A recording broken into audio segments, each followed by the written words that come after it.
Are you guys like in total withdrawal of each other right now? Because this is probably the longest you've been since the McGill days where you haven't been together. It goes in and out, I suppose.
So there's this duo called VC2 that has been making waves in the music world. If you were to ask a professional musician in Canada for their recommendation on who to check out, either for a live performance or album, they'll probably recommend a group who does new, cool things musically and is also made up of honest, salt-of-the-earth people. Well, VC2 is exactly that.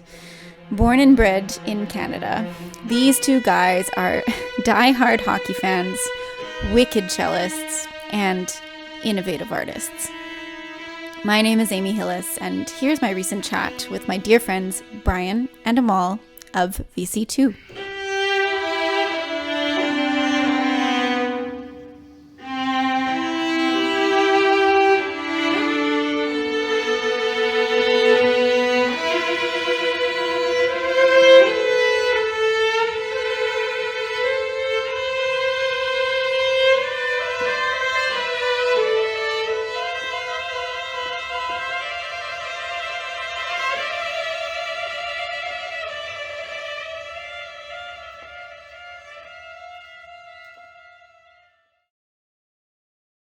Cheers, guys. So there's two stories. The first story, which is the true story, is that when I was, I guess, 15, I'd only been playing the cello for a few years, and I joined the Mississauga Youth Orchestra. And of course, I don't know how I got it, because I could barely read music. And I was at the back of the cello section, and this guy here, I'm pointing at the screen like he's here, who's been playing since before he was born, was just flying around his instrument. And I just remember just sort of sitting at the back of the section and crying. So he didn't even register that I was a human being, because he was so busy playing Flight of the Bumblebee and Tarantella and, whatever kind of bug piece you can think of. But where we actually became friends was at the University of Toronto. Amal, well, you can fill in the rest of this story. So I guess my best recollection of it is I went to U of T, and so I started that degree late because out of high school I went through some other stuff, and it wasn't until later that I decided to pursue music as a career. So I was like getting into my first year of my undergrad as a 21-year-old and like feeling really weird about that because like everyone in my year was like barely 18, scratching 18. And at that point, that felt like I was 40 compared to like a 10-year-old or something like that, right? And then we had a studio class where everyone in Shauna Rolston's studio got to meet each other and play. And yeah, I think maybe the first class was a sectional. I can't remember. Probably not. I think it was just like everyone played for each other. Everyone played for each other. I do remember you leading a sectional though. Oh, that's terrifying. Yeah, so somehow we ended up talking and finding out we both liked hockey. I think that was maybe the catalyst for becoming friends. both of you have, 3 different degrees, right? Brian, you've got the undergrad, the master's, the doctorate.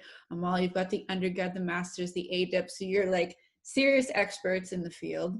But then you're also, We have a lot. Yeah, we have a lot of paper. Yeah, Brian has four degrees. I got a lot of paper. Do you have 4, Amahl? I'm sorry. Brian has 4. Oh yeah, Brian, do you also have an ADIP? I got an ACP. That sounds like a psychedelic drug. What is an ACP? An artist certificate? It's not a PCP. It's an advanced certificate in performance.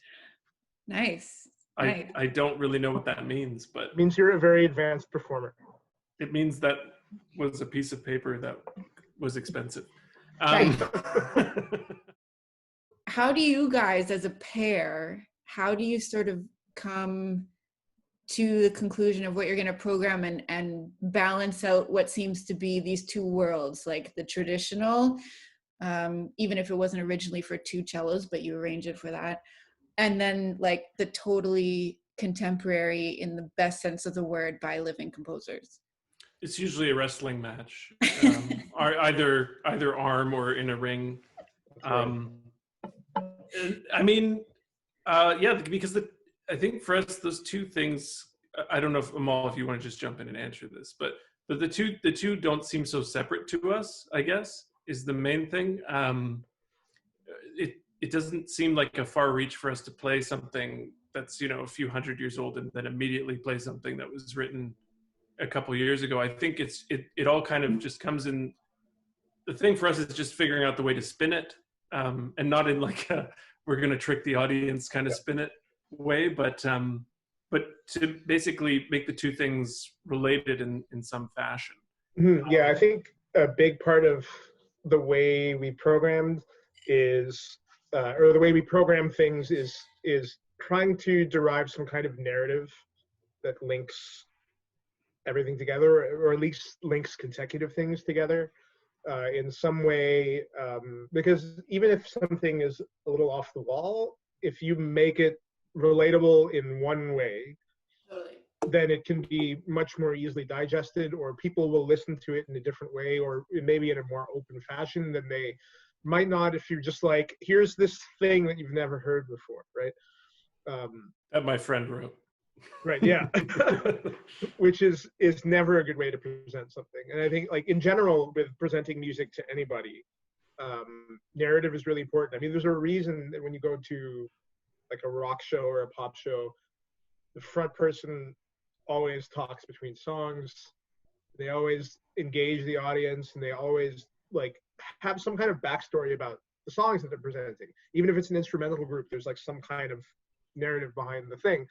And that all exists too for classical repertoire and for contemporary repertoire, and just providing a little bit of that, especially on a more personal level. Like, you don't have to go and give a technical analysis of what you're presenting. Like, you want to give something that your public can relate to in some way, or something that they can latch onto.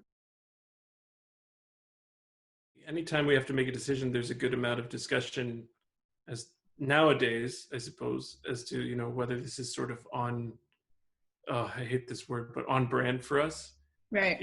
But because, we have sort of moved a little bit more away from how we started off, which was as sort of a 2 cellos cover band. I mean, we do still do those events, and we select them very selectively. But we're very selective with which of those events we play. Select, if you will. We select the selective events. That's right. And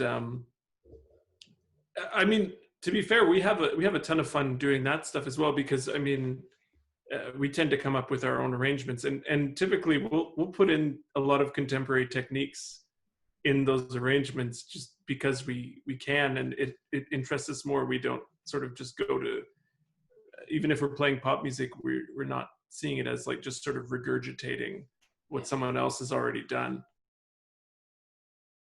It's called verspielt, Which means? Which is German for playful, right? Essentially. Yes. And it's on our Bandcamp, which it looks like you're looking up the link for it. Yes. I think. Yes. Which I think is bandcamp.com. Sorry, Bandcamp, VC2celloduo.bandcamp.com/releases. Cool. I can put that on the end. And Yeah. Yeah. But so that EP is a series of tracks we recorded last year with the same engineer who did our debut album, and it's a lot of really kind of quirky classical favorites. It's a pretty lighthearted release, and so I think, yeah. Lots of Bach, Beethoven, Haydn, Yeah. you know, Yeah, the Godfathers. that's right.